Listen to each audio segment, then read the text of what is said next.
Bonjour à tous, heureux de vous retrouver sur le plateau de Paris Turf TV pour votre quotidienne reçue 5 sur 5, l'émission du Quintet Plus et du Top 5. Pour m'accompagner aujourd'hui, j'ai le plaisir de recevoir Stéphanie Chastain. Bonjour Stéphanie. Bonjour Philippe, bonjour à tous. Déjà Stéphanie, bravo. La dernière fois que vous êtes venue sur le plateau, vous nous donnez le Quintet, le Top 5, la bonne combinaison. Chapeau, on va essayer de faire aussi bien. On rebondit tout de suite. Jeudi, Deauville, ça devait être Maison Lafitte.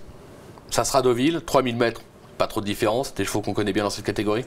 Oui, je pense que ces chevaux-là, ils ont pas mal d'expérience, donc je dirais que le changement d'hippodrome n'est pas un souci. Et puis bon, les entraîneurs étaient prévenus à l'avance et que ce serait Deauville de toute façon. Voilà, j'espère faire aussi bien que la dernière fois. Mais oui, on vous fait confiance. Allez, on écoute votre sélection tout de suite. Alors le 3, Théodache, le 6, Dagobert Duke, le 10, Adjutante, l'As, El Dakar, le 9, Zambezo, le 8, Victorious Venture, le 4, Summer Quality et le 11, Asterdini. Allez, on rebondit sur votre favori, le 3, Théodache, cheval qui affiche déjà pas moins de 4 accessites en 6 tentatives à ce niveau, avec notamment une récente deuxième place sur un 3100 mètres à Saint-Cloud. On va le voir là, sur sa lancée, on est obligé d'y croire. Oui, c'est un cheval qui est vraiment performant dans cette catégorie, on le voit, il fait toujours ses courses. Là, il n'y a rien contre lui, son entraîneur est confiant. Il aborde une distance qu'il connaît parfaitement. Le lot est dans ses cordes. Il a déjà affronté pas mal de concurrents.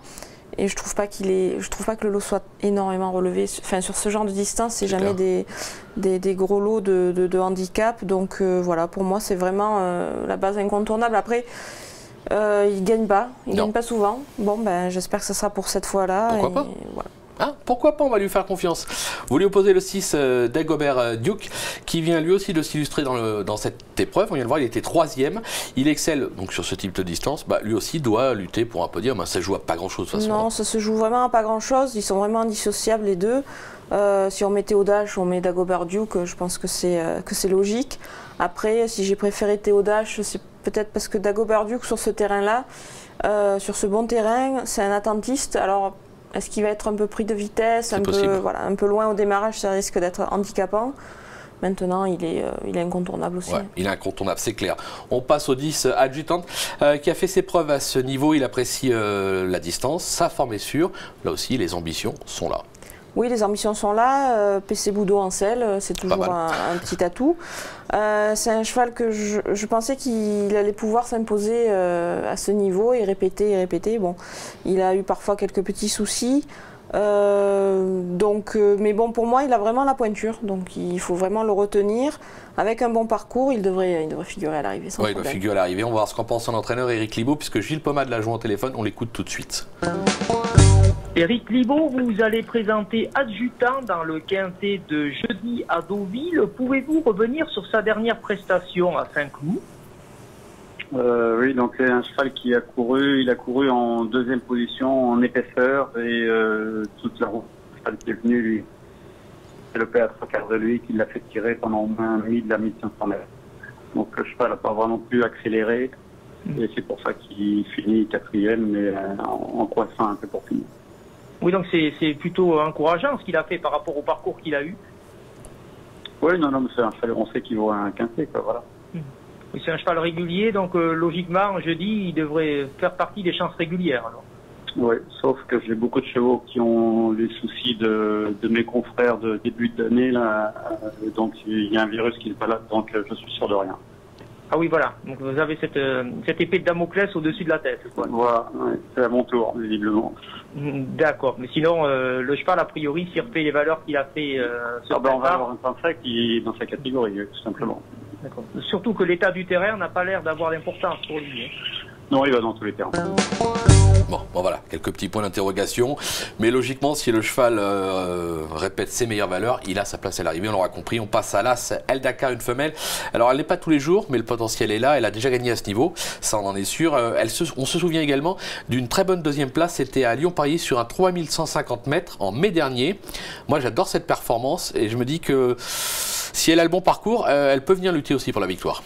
Oui, et puis elle, c'est vraiment, cette fois, elle revient sur sa distance, c'est 3000 mètres, c'est sa distance. Voilà, c'est une jument courageuse, elle doit porter le top weight dans cette épreuve. Mais ça m'inquiète pas, moi. Moi, ça m'inquiète pas parce que c'est plutôt bon signe, ça veut dire que le lot n'est pas non plus extraordinaire. C'est clair. Donc voilà.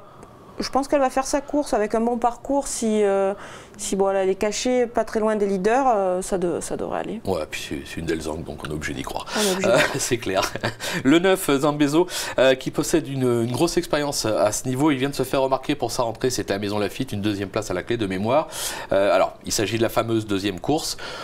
Bon, on est obligé d'y croire quand même, le cheval a de l'expérience, non? Oui, il a de l'expérience. Bon, la fameuse deuxième course, là on est au mois de juillet, ça a peut-être un petit peu moins d'importance qu'en début de saison. C'est clair. Je pense que le cheval a dû bien travailler à l'écurie depuis, même avant sa rentrée. Donc je pense que c'est pas les mêmes effets qu'en début de saison, quand on effectue une rentrée. La course d'après, des fois, on réagit un peu moins bien.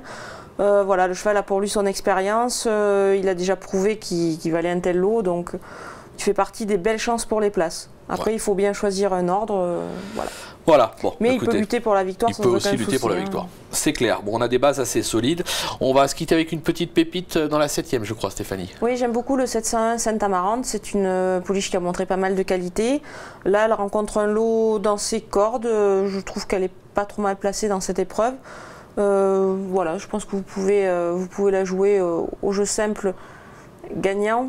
Peut-être, parce que je ne pense pas que la cote soit extraordinaire, donc on va peut-être tenter un petit billet gagnant. Un petit billet gagnant? Allez, c'est fait, c'est dit. Merci Stéphanie pour toutes ces informations, merci à vous de nous avoir suivis. Bon jeu à tous et à très vite sur le plateau. Au revoir. Au revoir.